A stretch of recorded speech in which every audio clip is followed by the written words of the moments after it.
Pencemaran udara akibat debu batu bara mengganggu proses belajar mengajar di SDN 05 Marunda. Para siswa mengeluh sesak nafas hingga iritasi mata. Angin yang bertiup dari arah pelabuhan membawa debu batu bara ke area sekolah yang jaraknya hanya 4 km dari pelabuhan. Hitam, hitam Mbak. Kalau sedikit namanya debu kan tanpa kelihatan ya. Begitu terlihat itu halus banget dan tajam begitu ya. Jadi kalau memang kita menghirup itu pasti efeknya namanya batu bara, bukan seperti debu biasa gitu. Di polusinya ini yang bikin kita mengkhawatirkan. Menanggapi keluhan warga, Pemprov DKI bakal menjatuhkan sanksi kepada pihak yang melakukan pencemaran udara di sekitar Marunda, Jakarta Utara. Sanksi yang diberikan sesuai aturan dan bertahap. Adanya pencemaran, itu batu bara menjadi perhatian kita bersama, menjadi perhatian dan pembelajaran, supaya pihak dari Marunda juga lebih hati-hati lagi. Ya sudah nanti diatur, ya sejauh mana pencemaran itu dilakukan, unsur kesengajaan sampai di mana, ya. Kondisi debu batu bara sudah sejak lama dikeluhkan warga Rusunawa. Kemarin warga Rusun sempat melakukan long march untuk menyampaikan aspirasinya di depan gedung Balai Kota Jakarta. Tim Liputan Kompas TV. Saudara, bagaimana kondisi warga kawasan Marunda? Kita akan berbincang dengan Purwati Ningsih, Kepala Sekolah SDN 05 Marunda, Jakarta Utara, dan Komisioner KPAI, Komnas Perlindungan Anak Indonesia, Ratno Listiarti. Selamat malam, Ibu-ibu. Sehat selalu. Selamat malam, Mas Aiman. Saya ke Mbak Retno dulu. Mbak Retno, saya mendengarkan Anda mendapat informasi bahwa ada korban, saya harus katakan itu, dari korban terkait dengan debu batu bara di kawasan Marunda, Jakarta Utara. Benar demikian? Iya, betul. Jadi saya menerima laporan, sebenarnya waktu itu hari Minggu, melalui anggota DPRD DKI Jakarta, Bapak Joni Simanjuntak. Lalu pada hari Selasa ada warga yang mencoba mengkontak saya, lalu memberikan janji untuk pertemuan saya. Jadi saya yang akan datang ke warga. Karena mereka bekerja minta pertemuan jam 20 dan saya sanggupi waktu untuk pertemuan di hari Jumat. Pada hari Kamis saya datang tuh ke sekolah Gupur, ke SMP 290 juga ke SLB 8.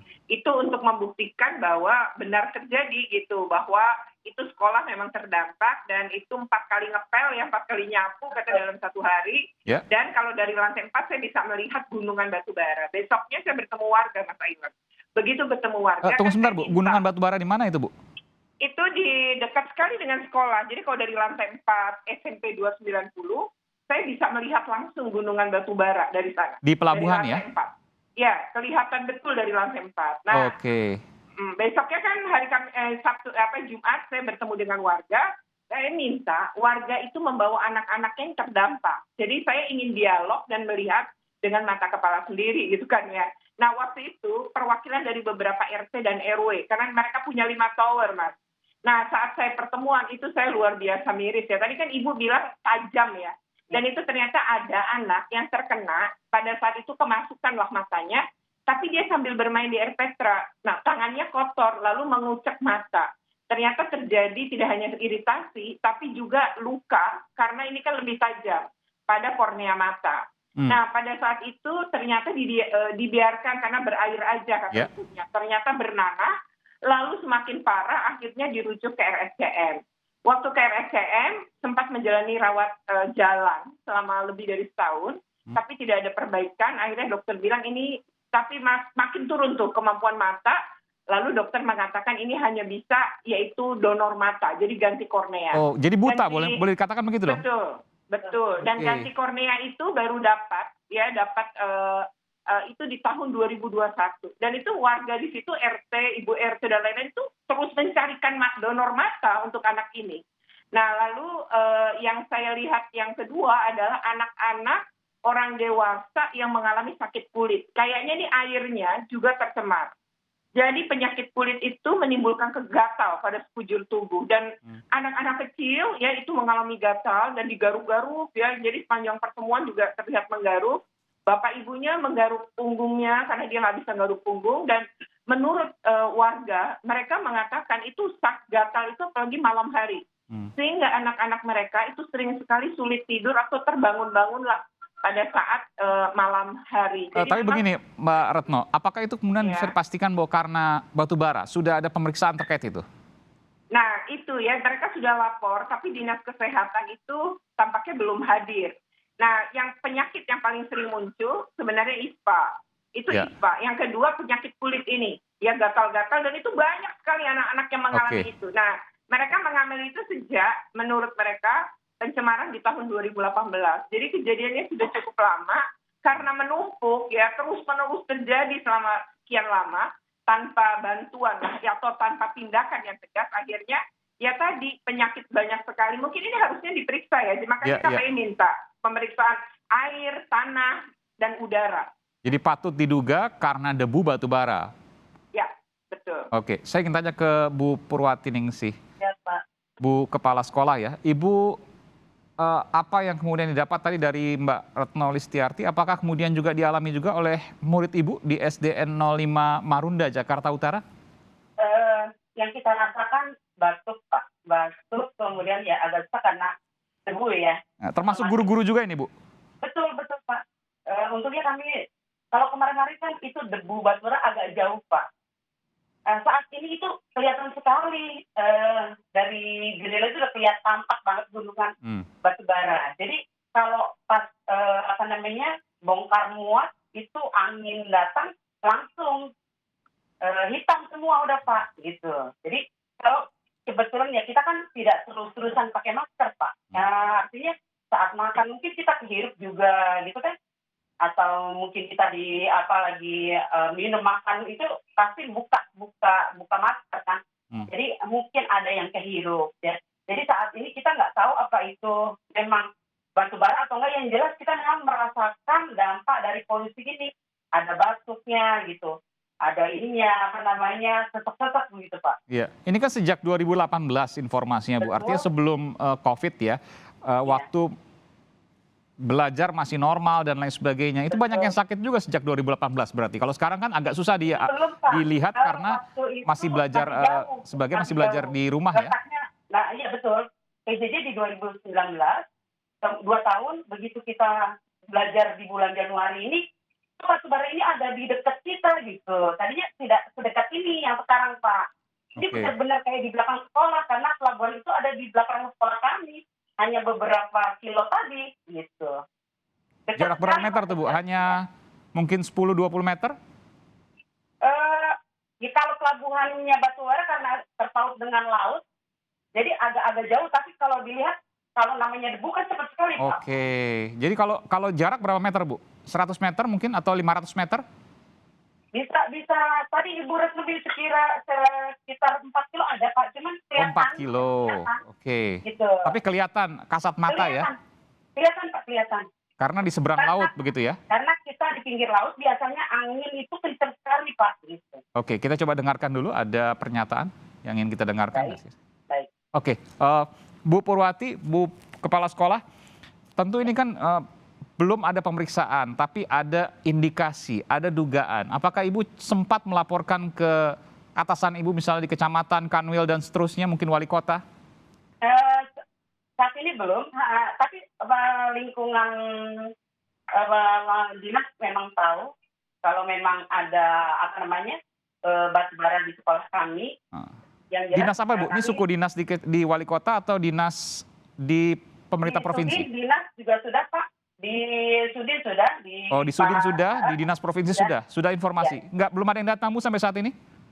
Untuk proses batu bara memang belum datang ya, Pak. Karena memang baru mencuatnya ini belakangan ini, Pak. Iya. Baru mencuatnya belakangan ini. Kalau kemarin-kemarin kan tidak, masih biasa-biasa.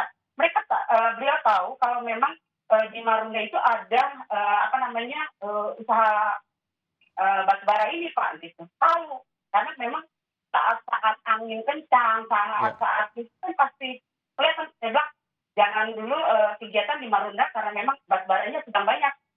Itu, Pak, saya sering katakan seperti itu. Kalau tadi dijelaskan oleh Mbak Retno Listiarti bahwa ada anak, bukan murid Ibu ya, saya tahu bahwa ada anak. Gimana, Bu?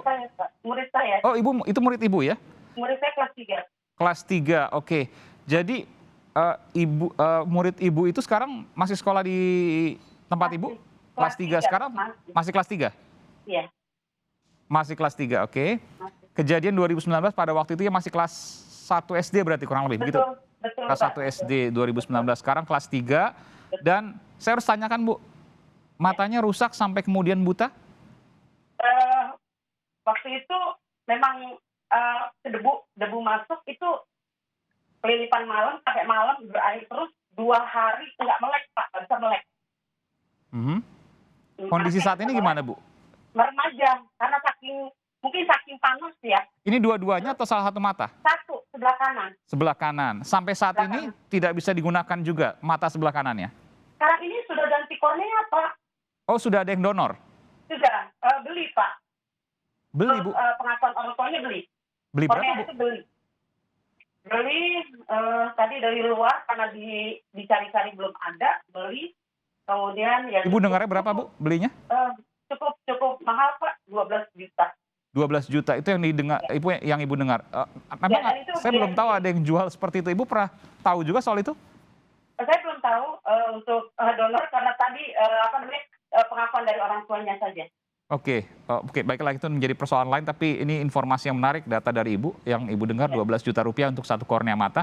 Tapi saya ingin tahu, satu mata lalu kemudian sekarang sudah didonorkan, tadi Ibu katakan beli 12 juta, lalu kemudian orang tuanya mengakui bahwa anak ini tidak punya, katakanlah misalnya cacat bawaan atau mungkin gangguan bawaan dari mata sejak lahir misalnya.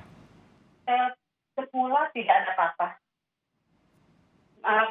Operasi pertama itu pas ganti kornea berjalan dengan baik. Kemudian mau operasi untuk pengangkatan benang itu anaknya kena asma katanya Pak. Padahal selama ini tidak pernah kena asma. Nggak ada riwayat asma. Tidak ada riwayat asma, tidak ada. Iya, sayangnya memang kita coba untuk mewawancari sang ibu, tapi sang ibu menolak untuk diwawancara. Itu karena beliau sakit Pak, sudah sakit. Iya, meskipun ada gejala juga ya, cukup berat Bu ya. Oke, Bu, dari kemudian yang Ibu dapatkan terkait dengan anak yang matanya rusak lalu kemudian sudah didonorkan tadi, ini sudah normal saat ini meskipun asmanya masih terus ada? Asmanya ada, kemudian waktu itu mau operasi kedua nggak bisa, karena asmanya kambuh, sudah masuk ruangan operasi, tidak bisa, kemudian masuk lagi untuk pencabutan benang. Seperti itu, pengakuan orang tua Pak. Terkait dengan matanya, apakah dokter juga pada waktu itu Ibu mendengar dari ibunya bahwa dokternya juga mengatakan bahwa ini adalah akibat batu bara?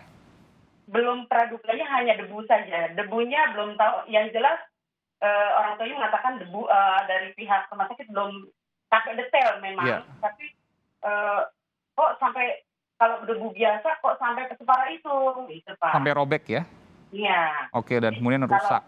Debu-debu biasa nggak mungkin sampai seperti itu Pak. Ini kayaknya apa gitu, tapi belum penyelidikan itu belum. Baik. Sampai gitu. Ada kasus serupa Bu yang menimpa sang anak juga yang lain mungkin? Saat ini belum ada, hanya kasusnya di Raihan, siswa kami. Yang lain mudah-mudahan tidak ada. Saya berharap tidak ada lagi Raihan yang lain dengan kasusnya seperti ini Pak. Gitu. Dan sampai saat ini belum ada dari dinas maupun dari suku dinas di wali kota yang turun terkait dengan pemeriksaan ini, misal dari kesehatan dan lain sebagainya, dinas kesehatan atau suku dinas kesehatan? Karena kasusnya memang belum pasti itu batu bara atau bukan gitu. Ya, tapi kan harus dicek Bu, dan Ibu sudah melaporkan itu? Betul. Oke. Yang dilaporkan hanya debunya saja Pak, bukan masalah siswa ya. Iya betul. Nanti kan akan dicek, yang mengecek itu tentu dinas kesehatan apakah ada kaitan atau tidak, tentu itu menjadi hal yang bisa diperiksa nanti, termasuk juga dengan dinas lingkungan hidup. Saya ke Mbak Retno. Ini sudah didengar oleh pihak pemerintah Provinsi DKI Jakarta, Wakil Gubernur DKI Jakarta juga sudah menyampaikan. Apa yang kemudian bisa didapatkan dari sini? Apakah Mbak Retno juga mendapatkan informasi bahwa akan ada segera pemeriksaan soal ini atau memang belum? Ya, belum ada, tapi saya sudah dikontak oleh Kementerian Lingkungan Hidup. Jadi tapi itu dari bagian yang pengendali pencemaran udara. Saya bilang waktu dikontak, dia juga tahunya dari media dan tahu nomor telepon saya juga dari teman-teman media. Ya, ya. Karena kan saya buat rilis. Lalu saya bilang, Bapak ini bukan sekedar udara, tapi diduga kuat. Ini Oke. tampaknya ada masalah dengan pembuangan, sehingga juga mengenai tanah maupun air. Nah, lalu mereka berjanji untuk koordinasi dengan bidang pengendali yang lain, karena masing-masing gitu. Nah, saya masih menunggu ya tindak lanjutnya seperti apa. Oke, Yang kedua, Dinas Kesehatan nih, kami menunggu supaya pemeriksa aja. Jadi kalau memang penyebabnya debu atau bukan, ya batu bara atau tidak, ya kan harus diperiksa, harus datang ahlinya ya, tenaga kesehatan. Mereka tentu punya angka-angkanya, berapa ambang batas dan lain sebagainya untuk Dinas Lingkungan Hidup, dan kemudian untuk Dinas Kesehatan bisa menyimpulkan apakah ini karena batu bara, debunya, dan lain sebagainya. Tapi udah diberi sanksi, katanya Mas Aiman. Sanksinya adalah secara administrasi oleh Dinas Lingkungan Hidup. Yang saya tahu hari ini. Pihak pelabuhan ya? Ya, PT KCN baik. disebutnya. Dan itu sanksinya administratif dan ada sejumlah 31 kewajiban yang harus dipenuhi. Yang saya tahu itu dari keterangan pers yang dikeluarkan oleh Dinas Lingkungan Hidup Jakarta Utara. Meskipun harusnya tidak cukup dengan itu, Mbak Retno. Menurut saya belum ya, karena itu kan selain sanksi administratif, memang tanda kutip ada pemaksaan pemenuhan pengolahan 31 tadi, ada 31 jenis ya, termasuk menyediakan bak, saya baca ya, dan lain-lain. Tapi ini sanksi administrasi dan ada pemaksaan, tapi bagaimana ini selanjutnya gitu ya, kemudian juga pengawasannya dan lain-lain, memastikan ini. Tapi warga sendiri kok belum diperiksa, belum diminta keterangan, itu yang kami. Dan terkait hal ini tentu bisa memunculkan gugatan dari warga terkait dengan kerugian ketika memang disimpulkan bahwa ini karena debu batu bara. Betul, dan warga sudah juga menghubungi LBH Jakarta yang saya tahu. Baik, terima kasih. Nanti kita akan tunggu bagaimana perkembangannya. Tentu ini jangan sampai viral baru kemudian ada tindak lanjut, tapi kita harus kejar karena terkait dengan keselamatan, terkait dengan kesehatan warga, apalagi ini bicara soal anak-anak.